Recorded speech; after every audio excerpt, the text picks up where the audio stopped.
Hello, everybody. Welcome. My name is John Harris. I am the director of the Regional City Planning Program and the co-director for the Center for Peace and Development here at the University of Oklahoma. And we want to welcome you today to a lecture by Dr. Joel Mendez entitled Accessibility and Opportunity for All.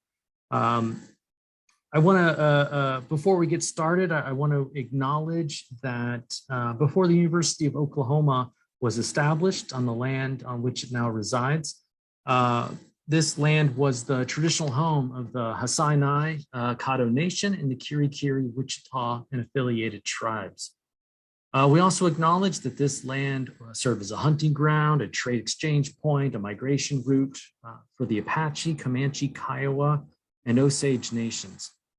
Today, 39 federally recognized tribal nations dwell in what is now the state of Oklahoma as a result of settler colonial policies that were designed to assimilate indigenous peoples. It's important that RCPL recognize that the University of Oklahoma recognize that the Center for Peace and Development and the Center for Social Justice all recognize this. And we support and advocate for the sovereign rights of all 39 tribal nations. Also, before we get started, I want to give a couple of thank yous. This is a Kuhlman lecture series from the department or the Division of Regional and City Planning, but it's also co-sponsored by the Center for Peace and Development and the Security and Context Network. Lastly, it is also co-sponsored by the OU Center for Social Justice. I think it takes a lot of folks to come together to put on great talks like this. And so we want to welcome Joel Mendez. And I want to introduce two folks for you. First is today's speaker, our lecturer here. Joel Mendez is an assistant professor in the University of Kansas's urban planning program. His teaching research interests lie at the intersection between transportation, economic development, and social justice. His research efforts focus on how cities can best address the needs of low-income minority communities via investment in transportation alternatives. And secondly, how to effectively balance the pursuit and attainment of economic and social justice-oriented objectives via transportation investment. He earned his PhD in Regional City Planning at Florida State University. Yeah, that's also where I went. And a Master's of Urban Planning from Texas A&M University.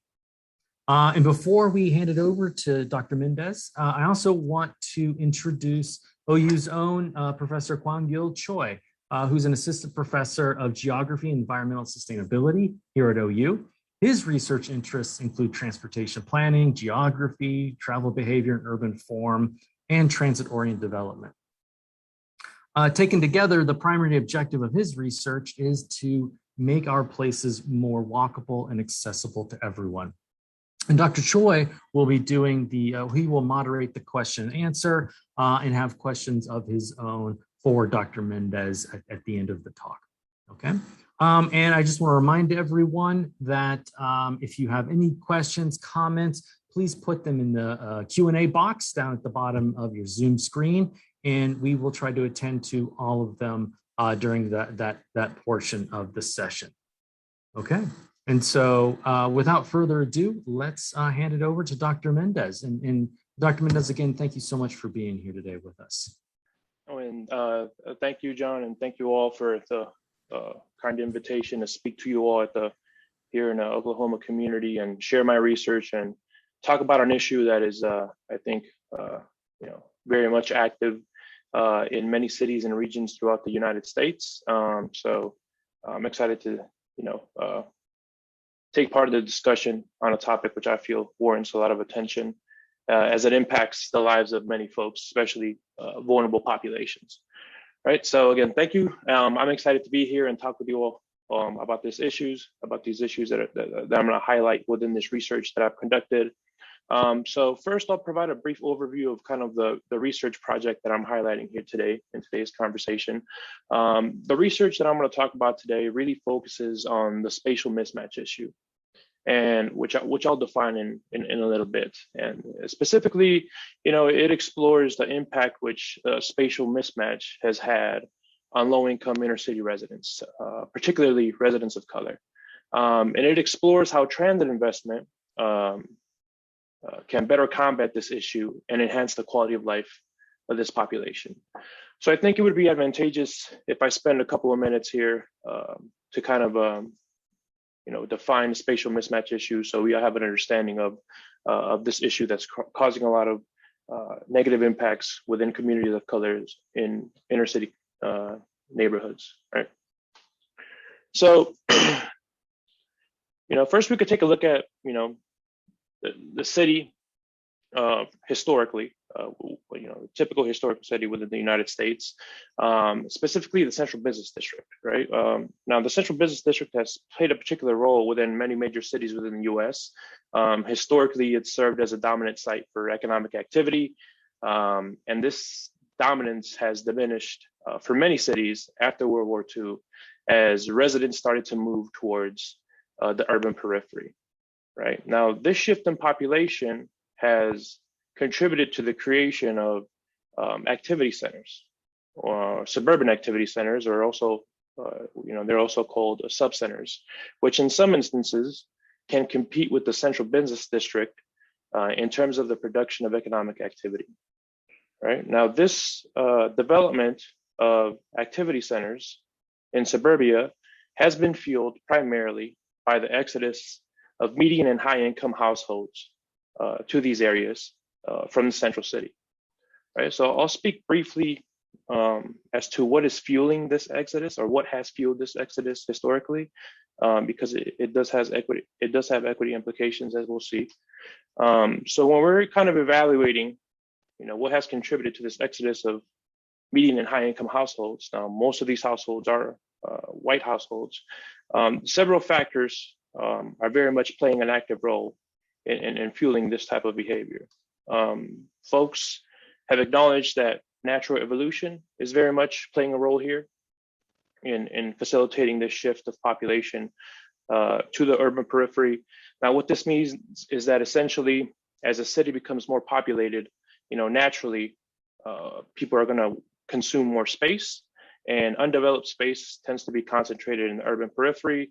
So as the population of a major city continues to increase, folks are naturally going to expand outwards. And to a degree, this has definitely played a role in this shift that I mentioned, right? The filtering down theory can also help us understand, this shift of median and high income white households to the urban periphery, specifically a component of the filtering down theory, which states that, naturally, as folks gain wealth, they're going to want to consume the newest, the biggest, and the best, right?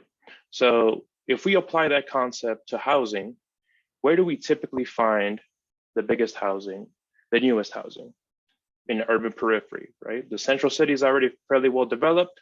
A lot of housing options have fairly small footprints. You could, consume larger homes, newer homes in the periphery. So naturally, as folks gain wealth, they're going to start moving outwards, right? So to a degree, this does help explain this exodus of medium and high income white households moving out to the periphery. We're also seeing flight from blight, or white flight, playing a role in this exodus. Now, white flight takes into consideration that, from 1916 till 1970, around 6 million African Americans left the South in order to enhance their economic opportunity and escape Jim Crow, right? So they headed to a lot of major manufacturing cities in the North. And as a result, the Black population in these cities skyrocketed. I mean, we could look at Philadelphia during this time. Their Black population increased by around 500%. Detroit, their Black population increased by over 600%, right? So as a result of this changing demographics of these large northern cities, there was a good share of white households that wanted to continue to live in a homogeneous neighborhood, and that was no longer a reality in these spaces. So this led many households to ultimately make that trip and relocate in the urban periphery in these, evolving sub-centers. And the last element that I'll talk about, which kind of fueled this exodus towards the urban periphery, is, essentially just racist government policies, right? So I'll highlight two elements here that specifically speak to that. The first is the Federal Housing Act of 1934. So, very briefly, this act really made home ownership a reality for many Americans, because as a result of this act, the federal government started to secure mortgage loans, right? Before this was common business, mortgage loans were more of a risky proposition for lending establishments. So as a result, the terms weren't great, right? For many folks, they had to, put a third of a down payment down for a home and pay half of the loan off within the first 5 years of that loan. Now, that's not a possibility for many folks. So as a result, homeownership wasn't rampant within the United States. Well, the federal government wanted to fix this. They wanted to strengthen the middle class and increase homeownership within this country. So, like I mentioned, they started securing mortgage loans. These types of propositions were now less risky for lending institutions, and they were able to offer better terms, lower interest rates. The thing was that the federal government was very explicit in only securing loans made to white Americans.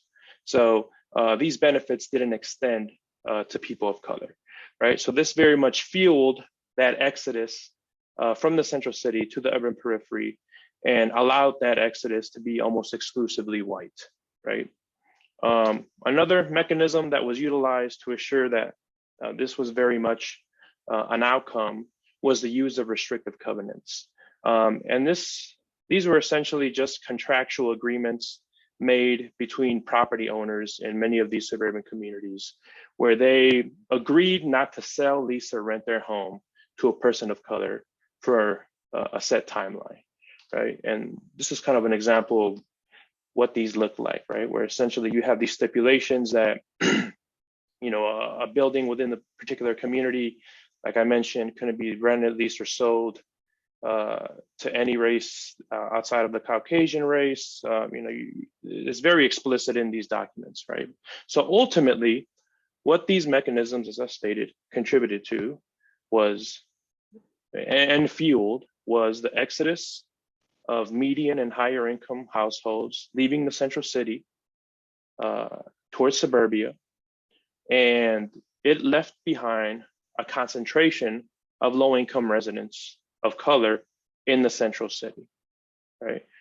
Now, the thing is that this exodus of population triggered a second exodus, right? But this time it was economic activity, right? After median and high-income households left to these subcenters, what quickly followed were businesses, right? A lot of these businesses were following their workforce. A lot of them were following, their customer base, because, the vast majority of households leaving this space are high and median income. Well, a lot of these businesses essentially followed the money, right? So you had that, a pretty considerable exodus of economic activity being directed towards these suburban activity centers, right? So these shifts in population and later economic activity has had some pretty significant negative impacts on central city residents, which remained, right? And as I mentioned previously, the vast majority of these folks were people of color, right? So I'll briefly speak of two negative ways that these folks were impacted.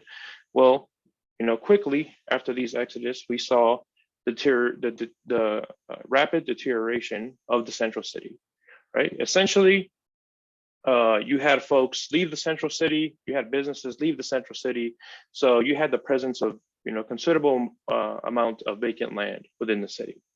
Well, as a result of this, right, the city is generating less in tax revenue because they're not collecting property taxes on these properties that are left vacant. There's now a considerable share of their population just left and are living and are shopping in these suburban centers, right? That means less money is being spent in the central city, less sales taxes that they are collecting. That means ultimately less resources that these cities have at their disposal that can then be directed towards supporting infrastructure, programs, and other services that help them, that ultimately impact the quality of life for these inner city residents. So, as a result of all this, we truly saw the quality of life of folks in the inner city deteriorate considerably. What we also saw was an impact in their employment participation of inner city residents, right? Because as I mentioned, a lot of establishments moved to the suburbs during this time.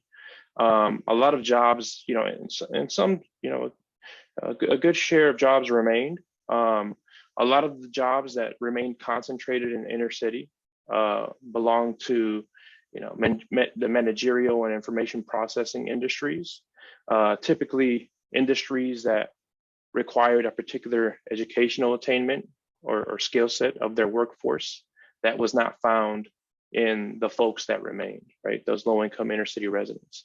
A lot of entry-level jobs that were appropriate and accessible to low-income inner city residents had shifted to these urban areas, to the periphery, right? So you had a good concentration of entry-level jobs in the periphery and the folks who could work these jobs in the central city, right? So this contributed to the creation of what we call the spatial mismatch issue, which is kind of represented to a degree by this graphic, right? Where again, you have a high concentration of low-income inner city residents, right, smack dab in the central city, and a lot of these jobs that are attainable by this population, they're out there in the urban periphery. Now, the majority, in order to access these jobs, a car was necessary, right? And when we're talking about this inner city low-income population, auto ownership wasn't a reality for many folks, due to the cost, right?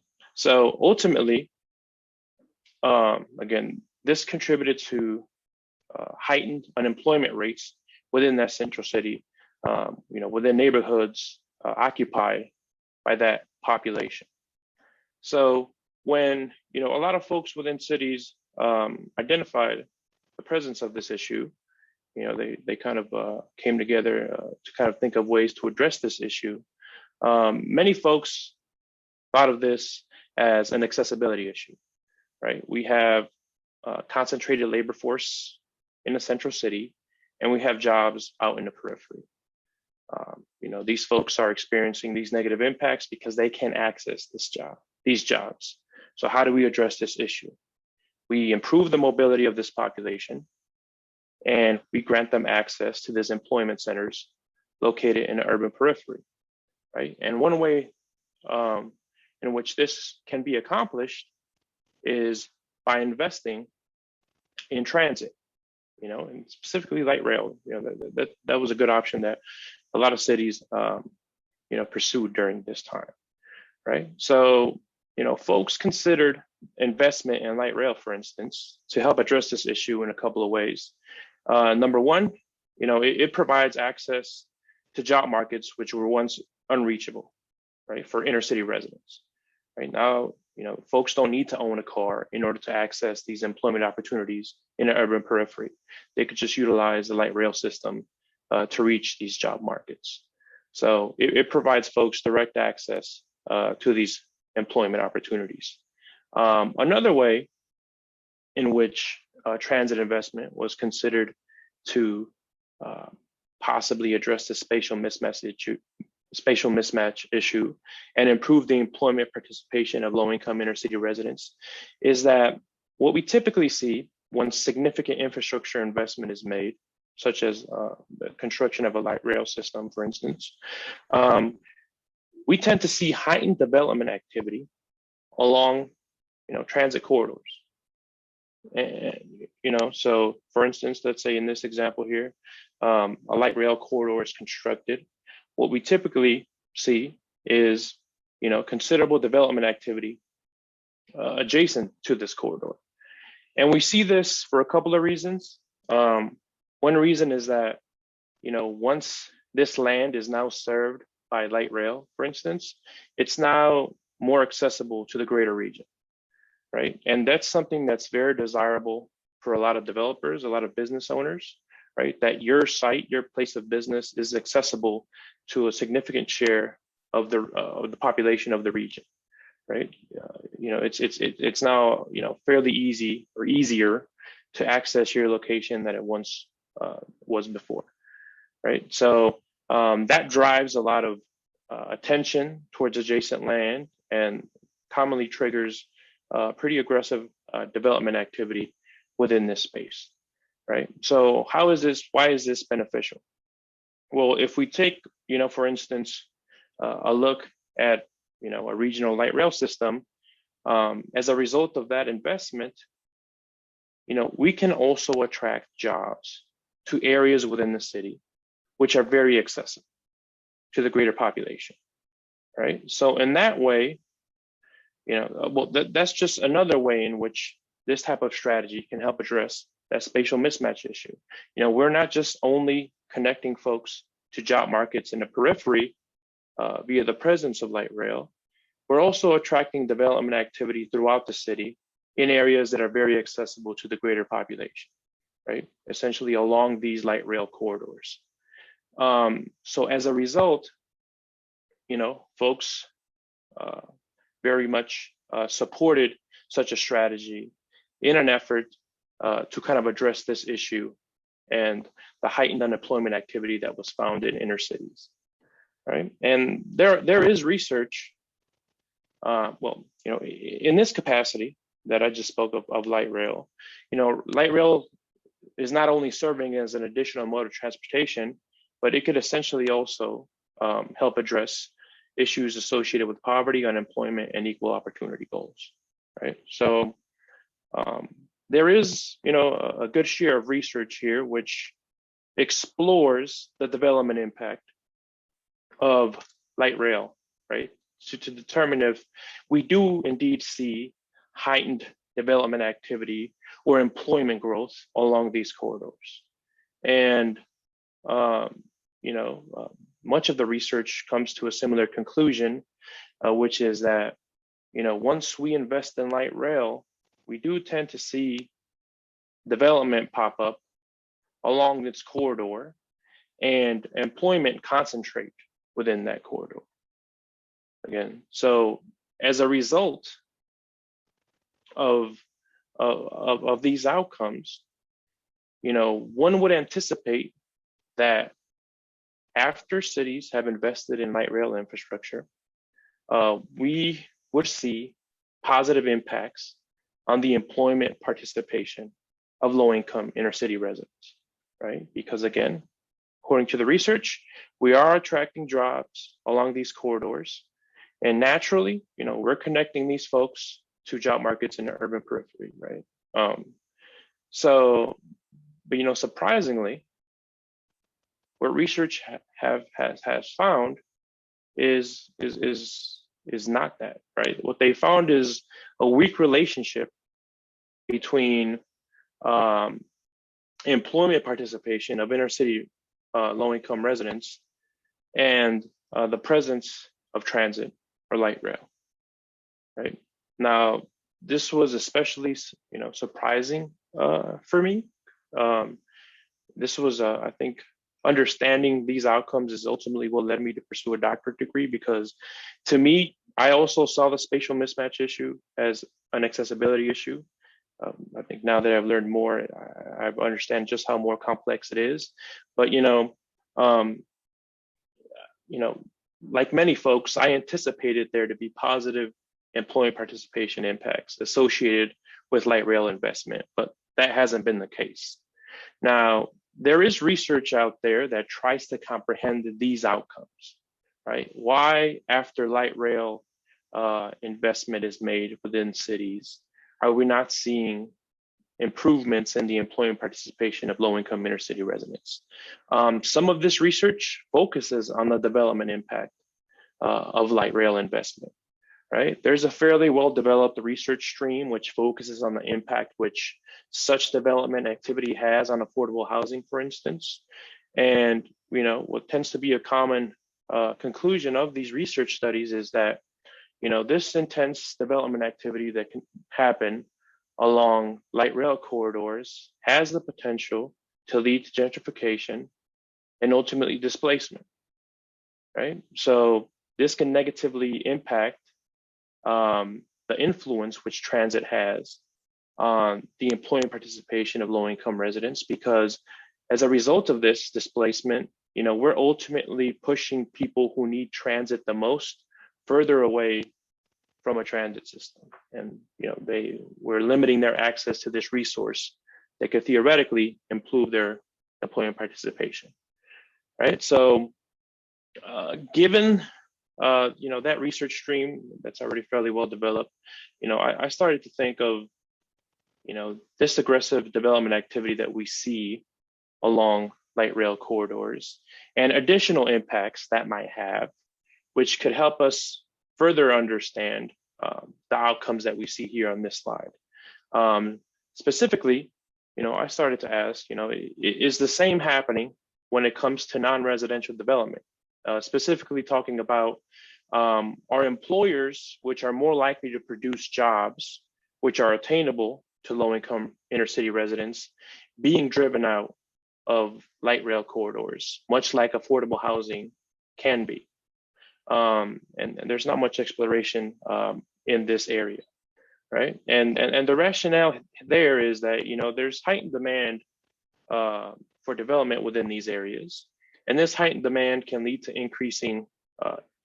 increases in leasing costs for firms, which can limit the ability for some to locate or remain within these transit corridors, right? If we look at a lot of transit service areas in a lot of major cities, around these major stations, we can typically see, law firms or other entities within, the financial industry sector or managerial and information processing sector. So I'm wondering if, essentially other entities are finding it difficult to compete for this prime real estate, given that, these other entities may be more willing to pay more to locate within these high access areas. And essentially that's the purpose of the study, getting kind of clarity on the equity implications of light rail induced development, not necessarily focusing on residential development though, focusing on non-residential development. So the research question, which drives this study, is how do employment opportunities, which are more likely to be attainable by low-income residents, change within new transit service areas, right? So essentially, looking at how employment change is occurring within new transit service areas, and taking a heightened focus on the industries that are growing and shrinking within transit service areas. Are industries which are more likely to employ low-income residents growing within these corridors, or are we seeing heightened growth in other industries where they may not be able to provide opportunities for low-income residents, right?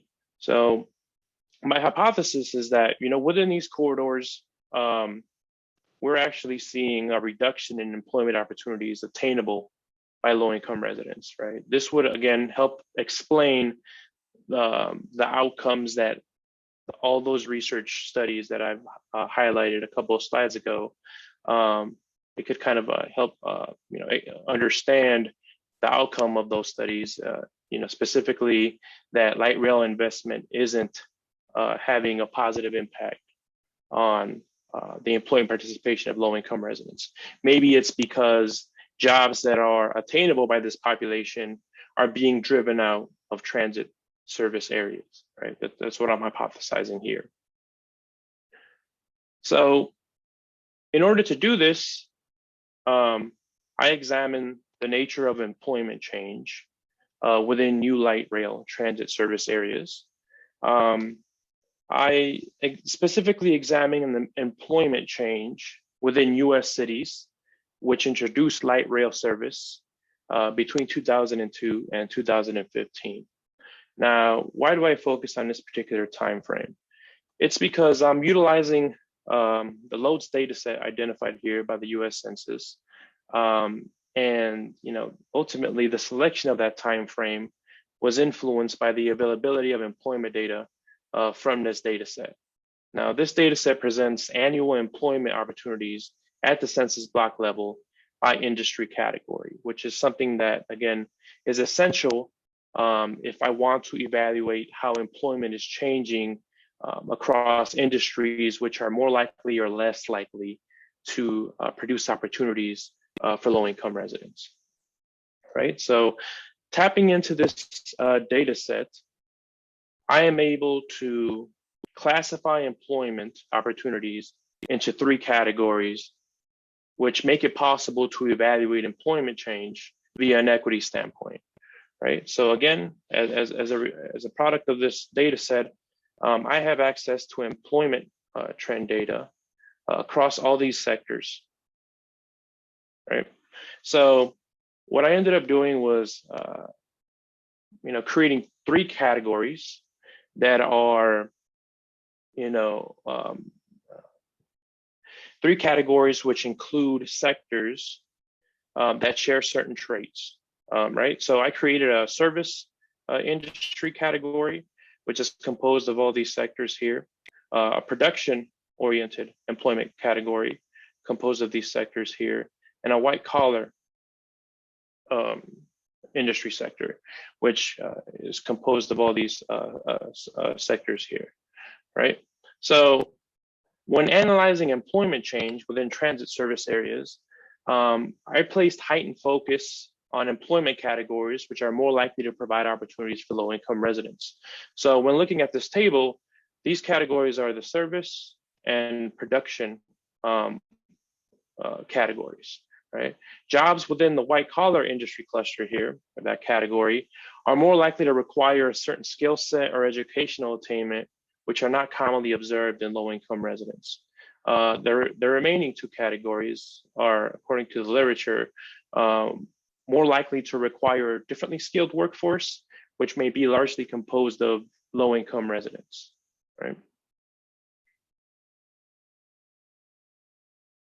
So when I'm evaluating employment change in transit service areas, I focused on cities which constructed a new light rail system within that time frame, 2002 and 2015, right? And I did that for a couple of reasons that I could talk about maybe in a Q&A we have time, but I felt it helped validate kind of the findings, right?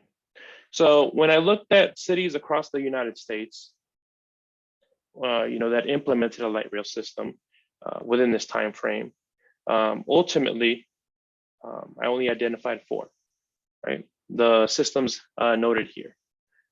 System in Houston, light rail system in Houston, Minneapolis, Charlotte, and Phoenix, right? They were all, previously within these cities, there was no light rail system, but within this time frame, they constructed a system in its entirety, right? So as a result again, I focused on these cases within this study and examined employment change within transit service areas within these 4 cities, light rail service areas within these 4 cities. So I can briefly talk about, the methods without getting too much into weeds here, to kind of get so everybody could get an understanding of kind of how I evaluated employment change and how I, assure that the employment change I was measuring or was attributable to the presence of light rail.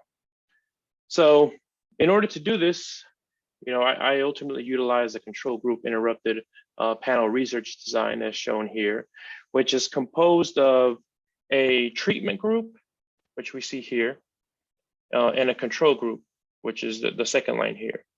So what we see here is, annual observations of employment. These are what these indicators represent. And then this group was exposed to a particular treatment. In this case, the treatment was the presence of light rail. So whenever this light rail system was constructed, and I have additional observations of employment data, after this group has been exposed to a treatment.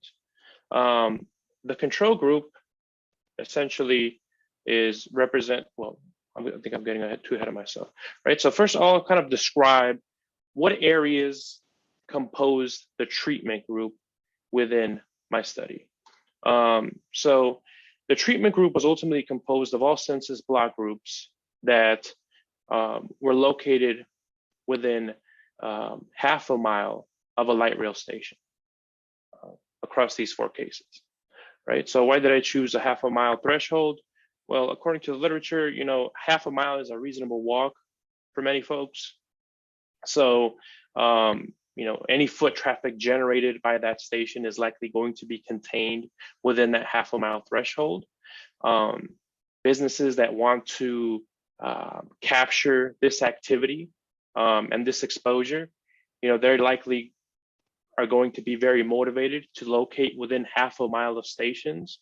So as a result, the development impact of these light rail stations, is likely going to be contained within this half a mile radius, right?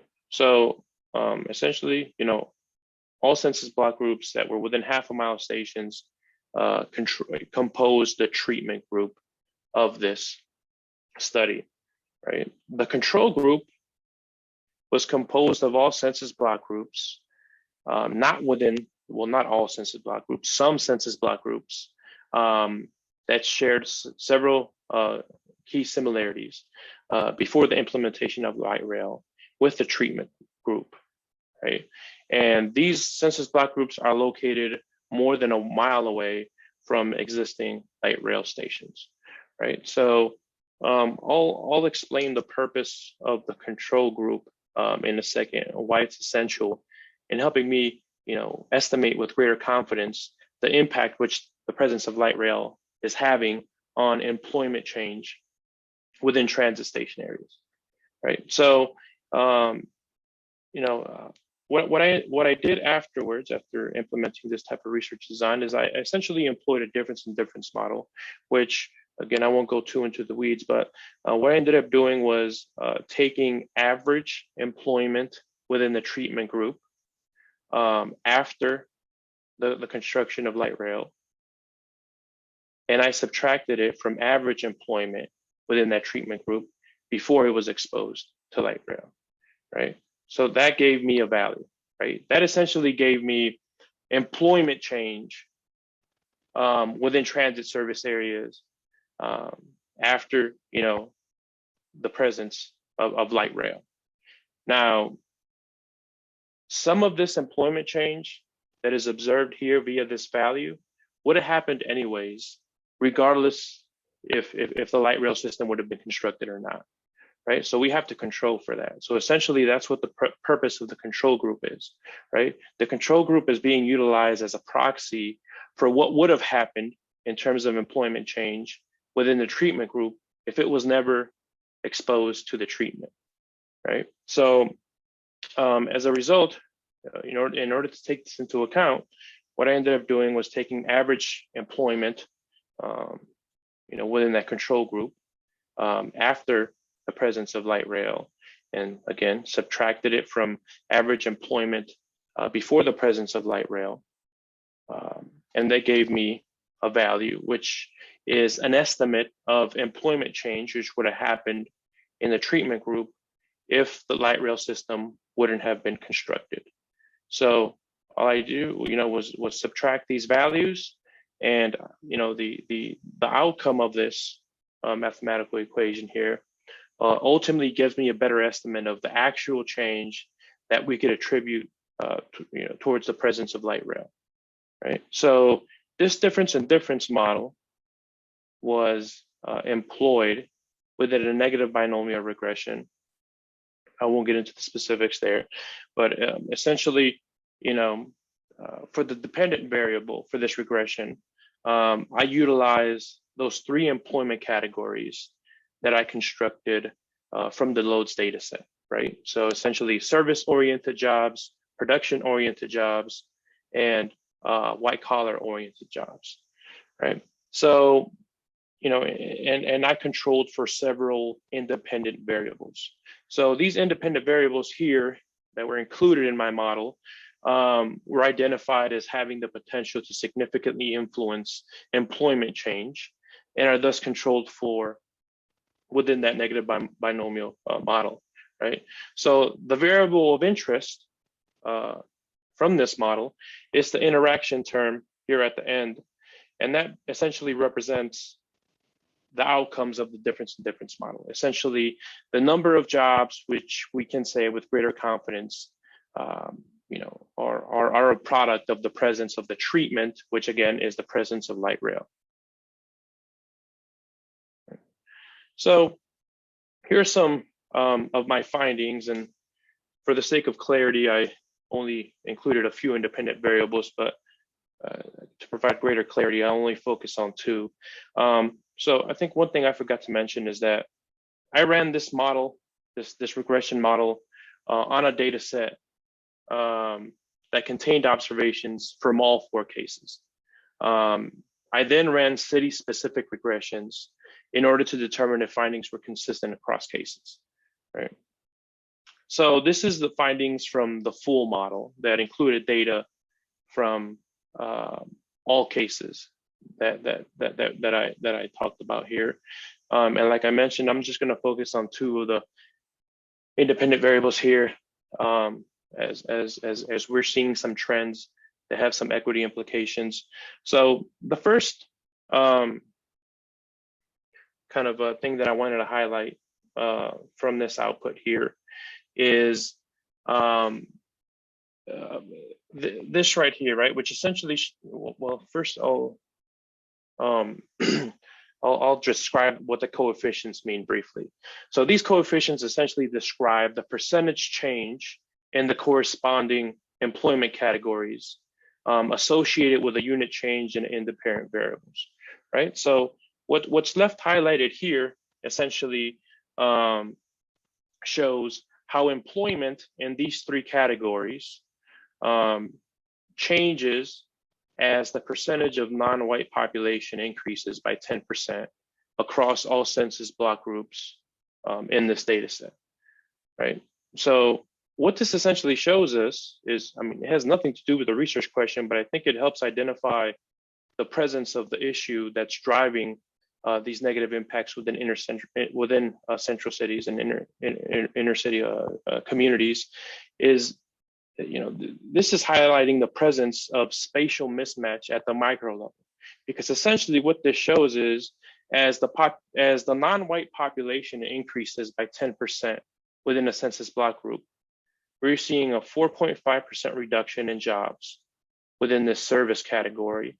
We're seeing a 2.5% reduction in jobs within the production category, and we're seeing almost a 7% reduction of jobs within the white collar category, right? So regardless of what industry we're looking at, we're likely going to experience a reduction in the presence of jobs in census block groups that have a higher share of non-white population, right? So essentially, this is at that micro level, the spatial mismatch issue. It shows that, if you're a person of color living in the central city, there's less of a likelihood that you are going to have access to a job within your immediate residential location, right? Because again, as that share of population increases, we can tend to find less and less of these jobs present within these census block groups in these 4 cities that I looked at, right? So it's just signaling to the continued presence of spatial mismatch, but within the city. Then we could kind of take a look at the interaction term of interest, which again explores employment change, which is more attributable to the presence of light rail.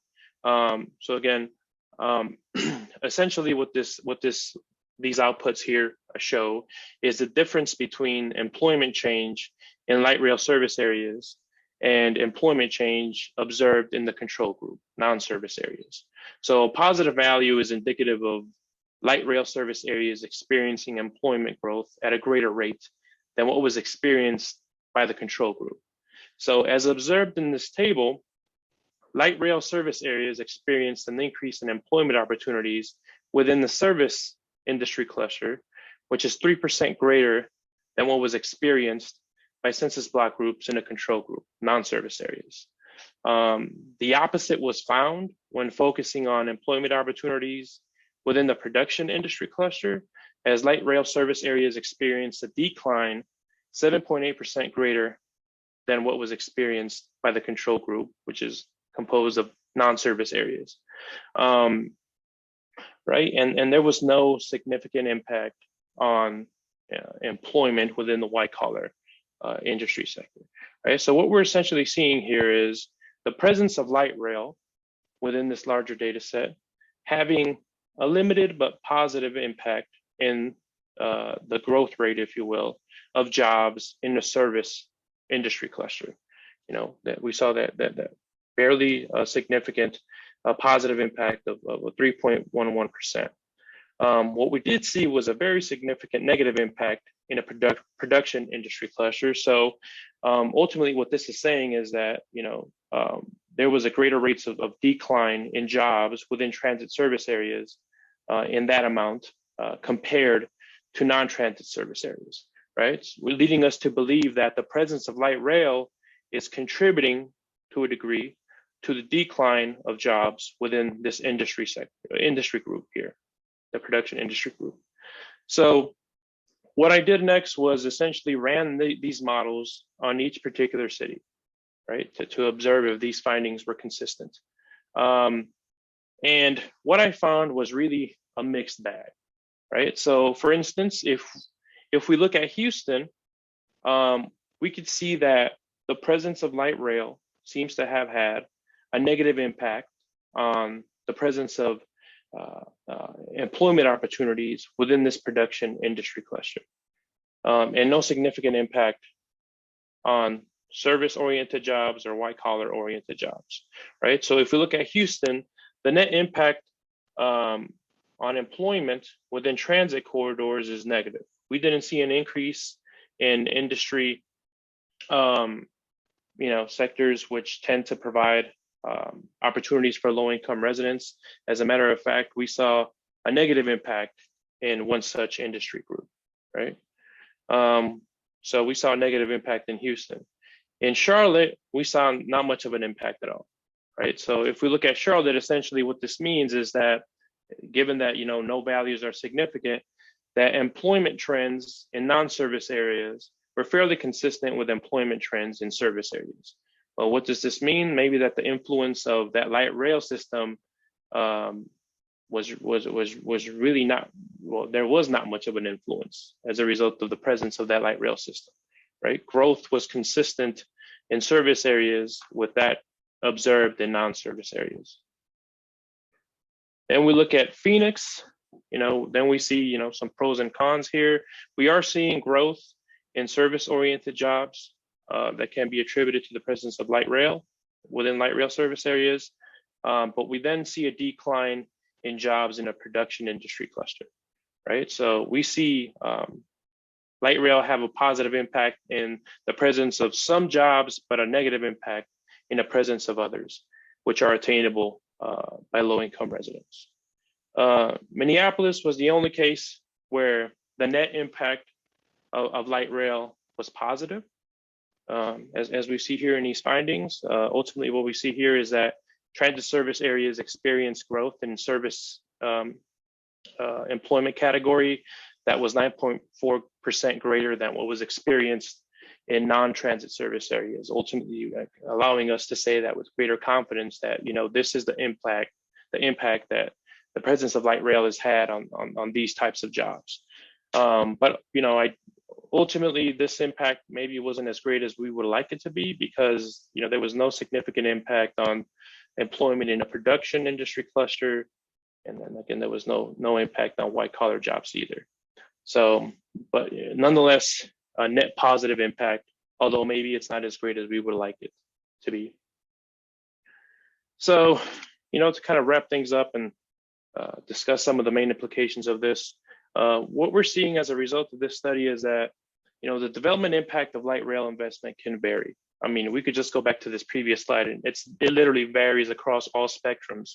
We see a net negative impact in Houston, no impact in Charlotte, mixed impact in Phoenix, and a positive impact in Minneapolis, right? So why this is important to recognize is that if we are utilizing light rail investment as a means to partially address the limited employment participation of low-income residents, we can't assume that jobs are going to show up along these corridors that are going to be attainable by this population.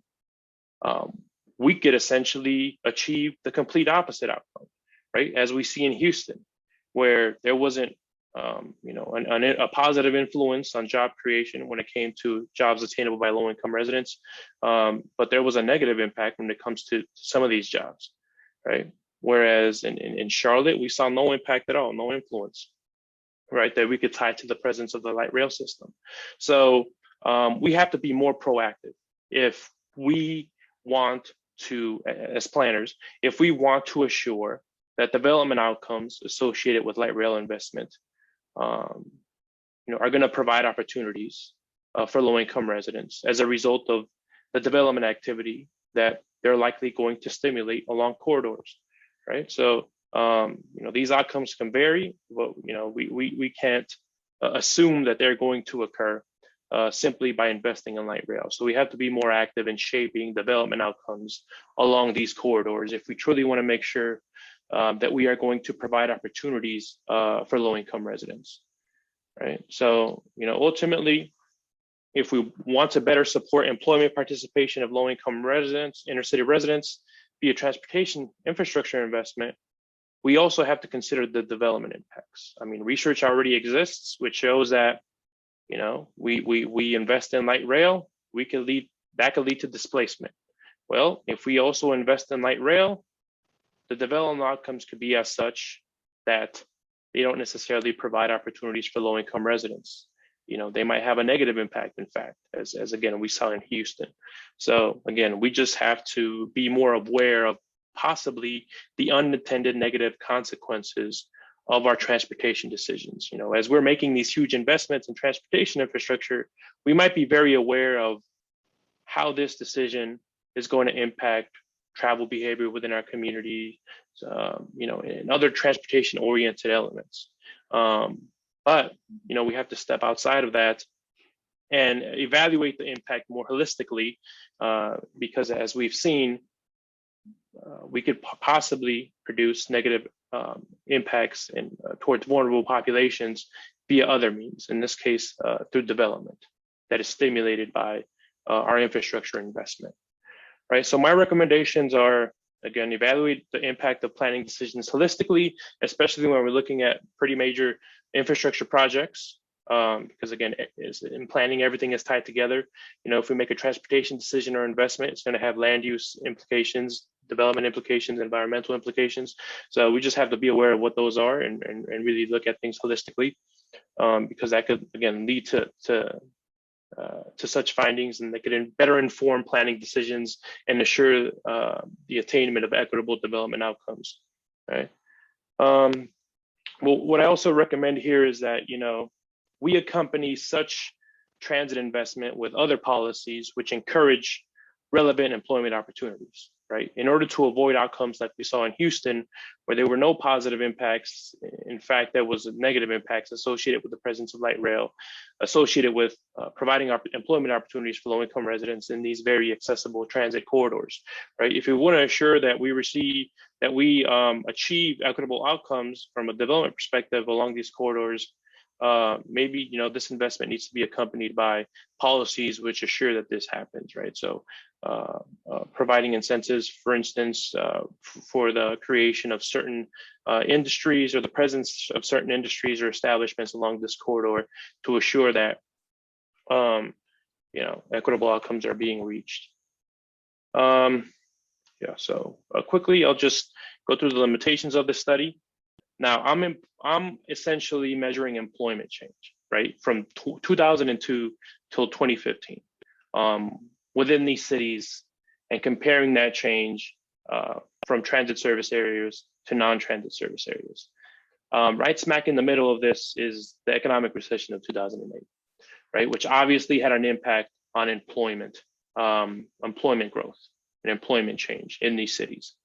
Now, one way that I try to limit the impact of the recession in these findings is via my methodology, right? I utilize a control group and a treatment group. And essentially, I'm comparing employment change between these two groups.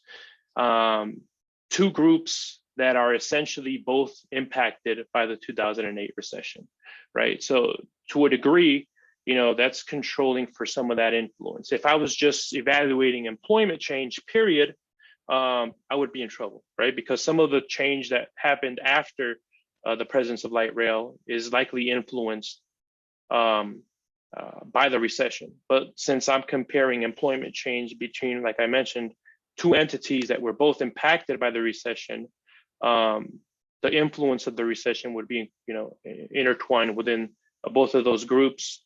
Both of those groups would be as negatively impacted, ideally, by that economic slowdown, and again, ideally, muted to a degree, as best I could there. So some ideas for future research. So what we're seeing here again is just no consistent trend, right? That we can't for sure say that, the presence of light rail is going to generate employment opportunities which are attainable by low-income residents. We can't also say that the presence of light rail is going to,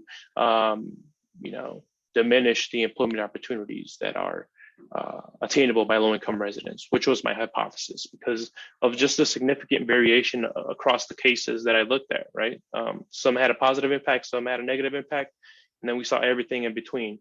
But one thing we could do, which I guess could better inform planning decisions in the future and contribute to the attainment of equitable development outcomes, is explore these 4 cases or other cases to kind of see what some cities are doing that have reached equitable development outcomes in comparison to other cities, which maybe that wasn't the case, right?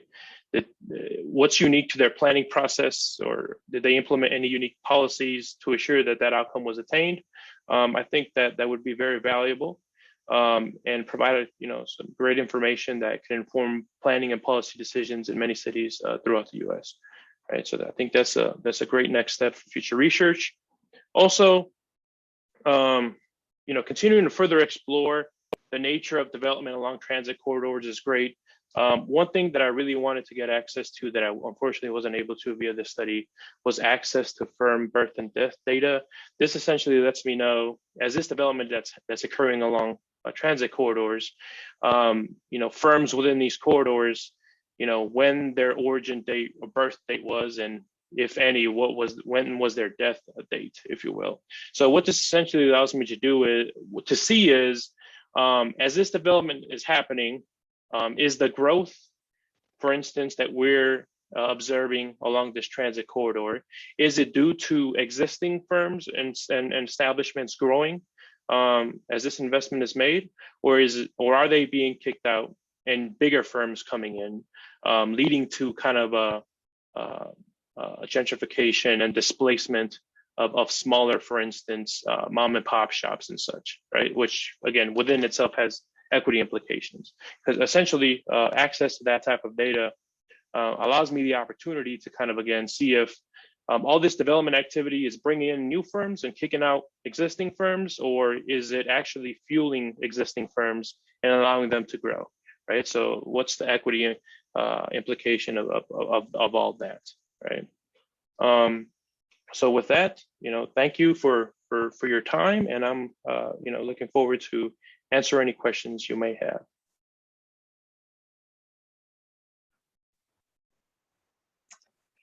Okay, thank you, Dr. Mendez. Thank you so much for your presentations, and it's great. And we have had several questions in the Q&A box. And okay, let me start with the general questions about your research. So I have questions about the highway subsidies and its implications on the exodus of the population and employment.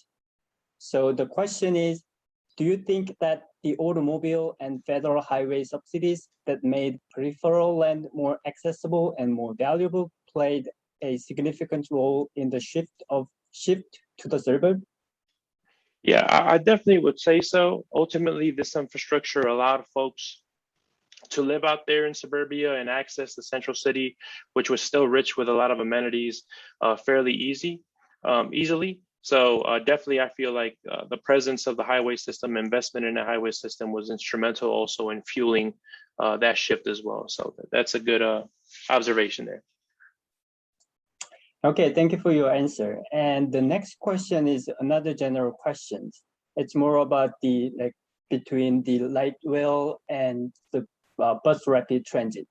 So the question is, do the benefits of light rail also occur for other less costly transit technologies, such as bus rapid transit, also known as BRT?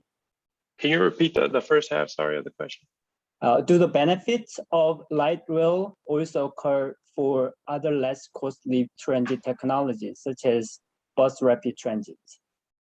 So I guess it would depend on what benefits, we're highlighting.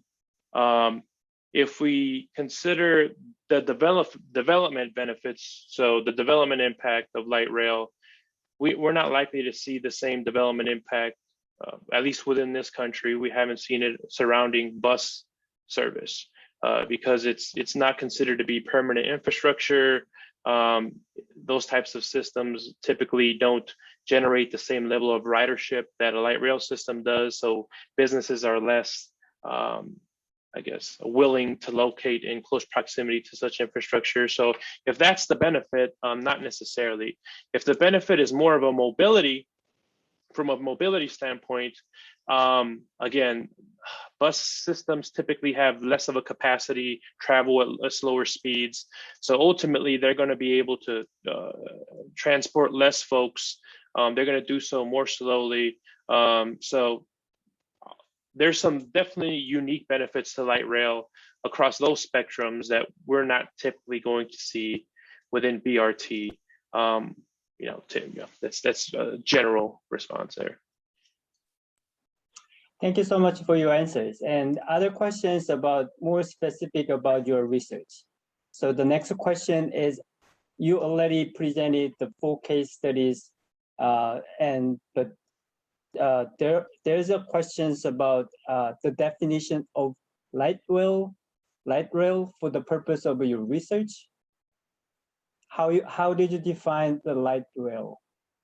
So there's some definitions developed by the Federal Highway Administration and Federal Transit Authority, which because the line could be blurry.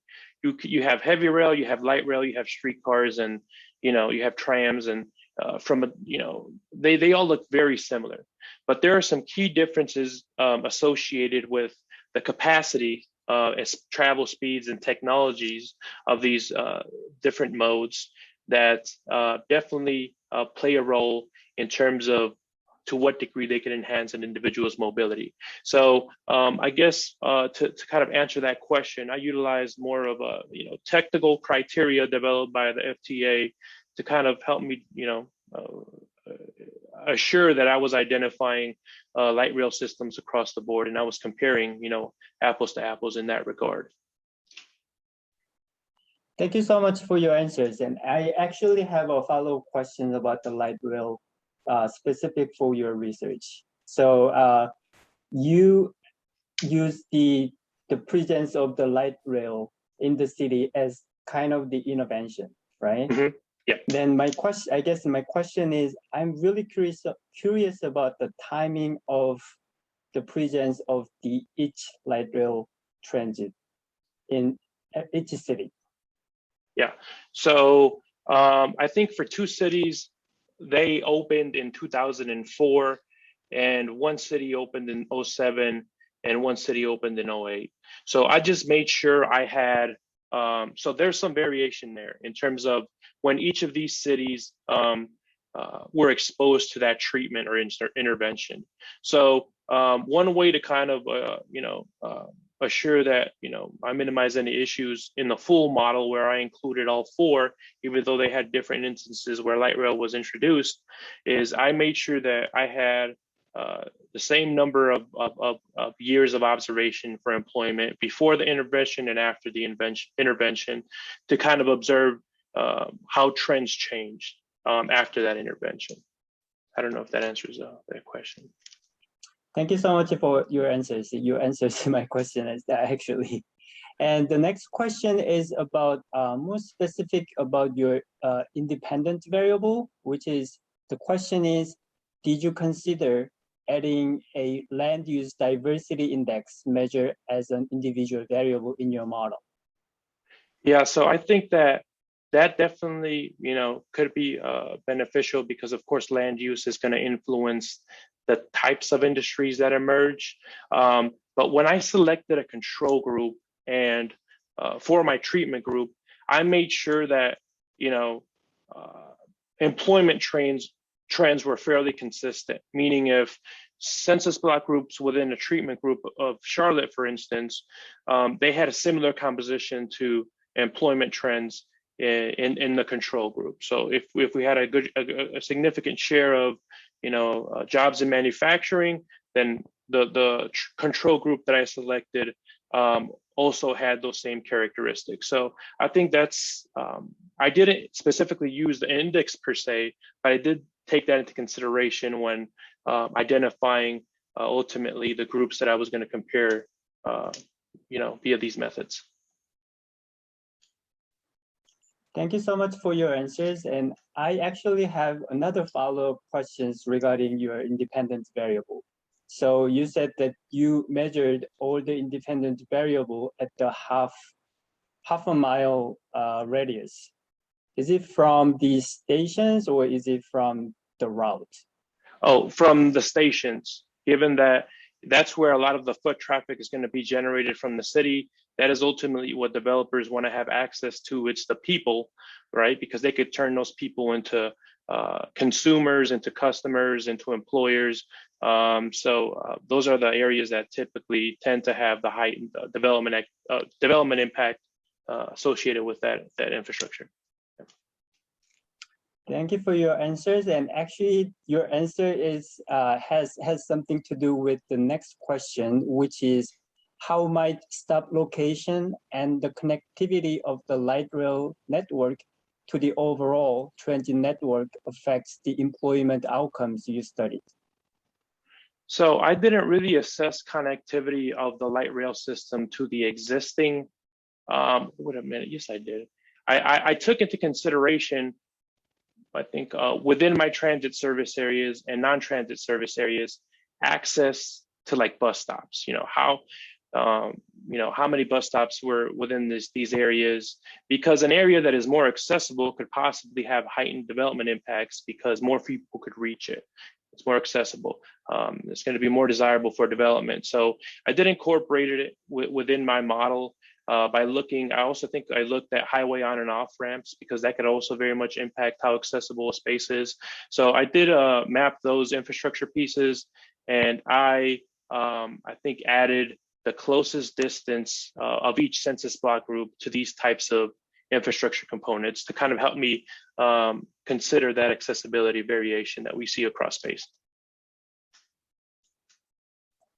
Thank you so much for your answers. And I also have another follow-up questions to your answers about the kind of overall impact on the transit network on the employment within an area. And I think it would be interesting if you can look at the clustering of the employment within a given regions. And have you ever tried to look at the clustering effects in your region? I have not. I definitely see the merit to it, and how it could definitely contribute to this conversation and explore the impact of light rail. I have not considered that, but definitely a good, something to consider moving forward. So I appreciate that suggestion there. Okay, and the next question is, do the results mean that new jobs in the service sector are being created or only moved from non-treated areas to the treated ones? And same question for the other categories of jobs. Are these jobs being cut or just moving to non-treated areas? See, due to the nature of the data, I'm not able to tell whether employment growth or employment growth, for instance, is a result of new establishments coming in and relocating to this area, or if it's as a result of existing establishments just growing. I think that's where the that firm birth and death year data is essential. I mean, that would be wonderful to kind of model, because it allows us to get a greater perspective of the economic impact of light rail investment. Are we just moving jobs within the city, or are we actually generating new jobs? So I think that's very important to kind of explore, but unfortunately the data didn't necessarily allow me the opportunity to do that. I think there was other aspects to that question that I may have not answered. So if that's the case, if you could remind me if that's the case. So I think you already addressed the first part of the question, and the next part of question was, are these jobs being cut or just moving to non-treated areas? Oh, yeah. Yeah, so again, I guess that would be a limitation of my study. I can't track movement of firms. Again, that would be beneficial, and but again, yeah, unfortunately I wasn't able to do that, but very good point there. Okay, and the next question is, rather than employment by industry, could you look at employment rates by area residents? Employment rates, yeah, that is something that we can take a look, that folks can take a look at. Some folks actually focus on the employment rates to measure this impact. But the issue comes that, if there's displacement, we might see positive impacts in employment participation, but it might be a result of higher income populations moving in and them taking jobs in those white collar industries, right? So there's some pros and cons. So that's why I focused more on the supply side of that conversation. Are there actually opportunities that folks can take? Because again, given that we do see displacement occur within these areas, are we actually estimating employment rates of these low-income populations? That could be tricky. Thank you so much for your answers, and I have another follow-up questions regarding the employment opportunities. So I was wondering how you define the employment opportunities attainable by low-income residents. Yeah, so essentially, the data set contained number of jobs across all these different sectors. So that's where I relied on the research, existing literature. So, what sectors are more heavily represented by lower income entry-level workers, as opposed to workers that have heightened educational attainment and a heightened skill set? I don't want to say heightened skill set, just a different, unique skill set.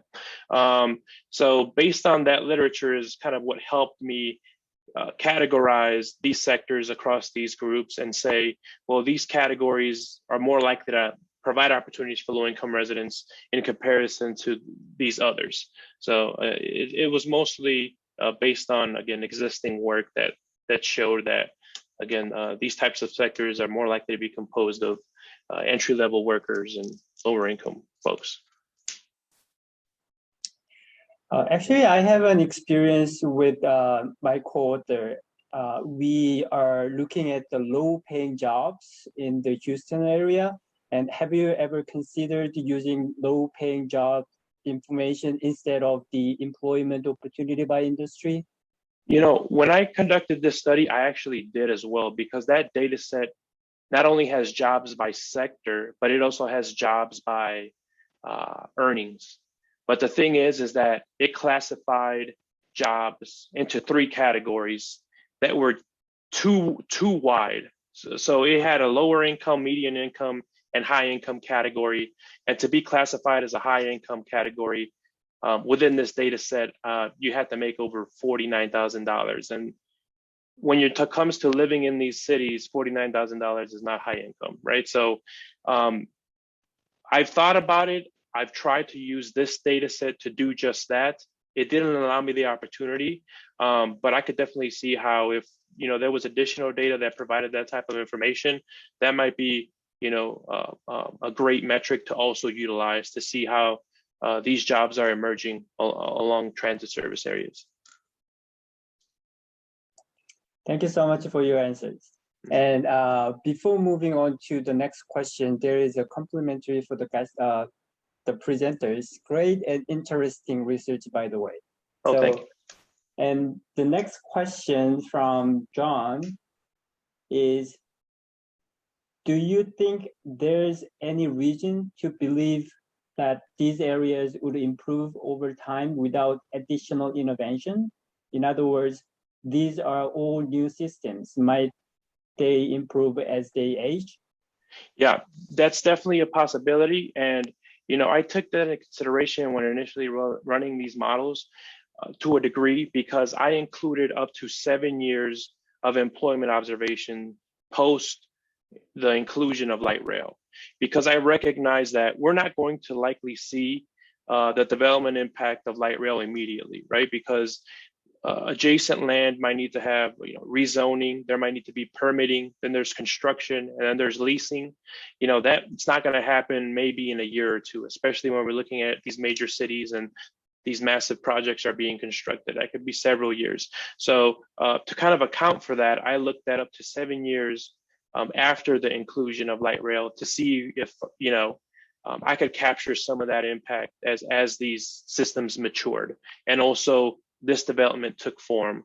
But there's still some warrant there. We might see the outcomes in more than 7 years. So I could have missed some of that based on that limitation. I just had a lot of difficulty finding research to kind of inform my cutoff when it comes to up until what point do I stop evaluating employment change as the development impact of that light rail system is pretty much extinguished, if you will. I accounted for 7 years, but I could have missed, some impact if it would have happened afterwards, definitely.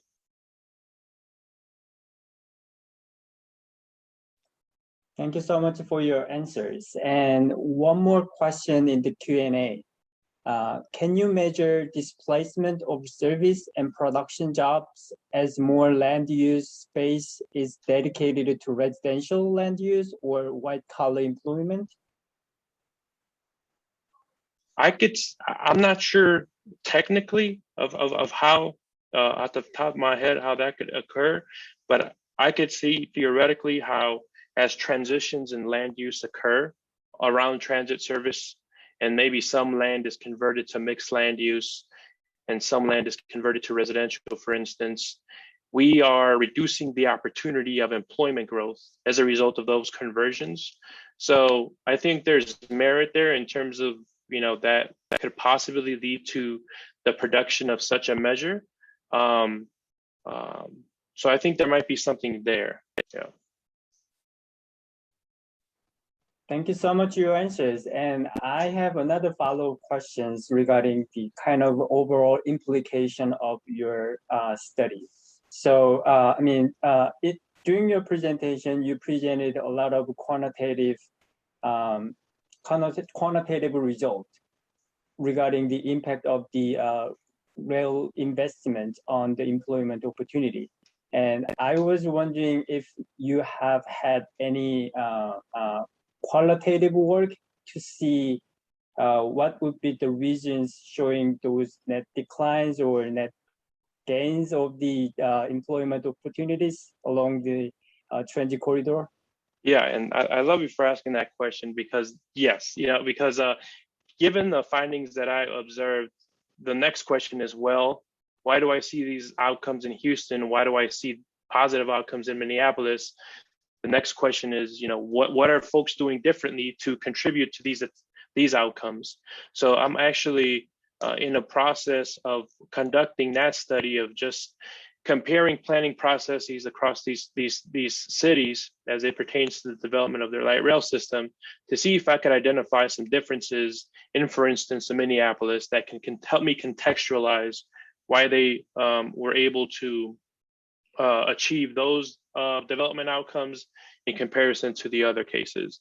And I do have some preliminary findings, which I think could be a benefit. What I found was that so far is that, Minneapolis in comparison to other cities, they were very proactive in developing station area plans. So they recognized that after this system was going to be constructed, it's likely going to trigger development activity.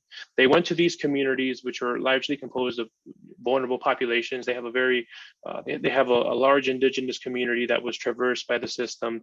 So they worked with these folks years before construction began for the light rail system. They developed these station area plans, so where given folks an opportunity to come to the table and help shape what essentially these areas are going to look like. What do they need from a housing perspective, from an employment perspective, and essentially the city and the MPO developed the policies to kind of help those outcomes come into fruition. Where we look at other cases, some areas didn't develop station area plans in other cities. Some cities like Phoenix developed the station area plans, but they developed them years after construction already began. So the damage might have already been done. They weren't as proactive. So as of right now, that's the major difference that I'm seeing across these cases that could help us understand why do we see this here and not necessarily at these other locations. Thank you so much for your answer. So I think Dr. Mendez has addressed all the questions in the Q&A box. And please, okay, thank you all for your questions today. And also please join me again in thanking Dr. Mendez for sharing your research with us. And with that, I just turn it over to John to close us out. Dr. Mendez, thank you so much for speaking with us today. And Dr. Choi, thank you so much for your moderating the questions and question and answers. I want to put a pitch to any of the students that are on the call here that Dr. Mendez will be in my class, Infrastructure Planning, tomorrow at 10:30. And I'll send out that link. If you don't see it, you can feel free to shoot me an email. I will type my email in the chat in case anyone has follow-up questions or comments there. Dr. Mendez, thank you so much. This was really great. We really appreciate it. The Kuhlman Lecture Series and our co-sponsors allow us to do great things like bring experts on the cutting edge of their field to speak to us like you have today. So thank you so much. And so I think we will sign off and thank everybody for joining us.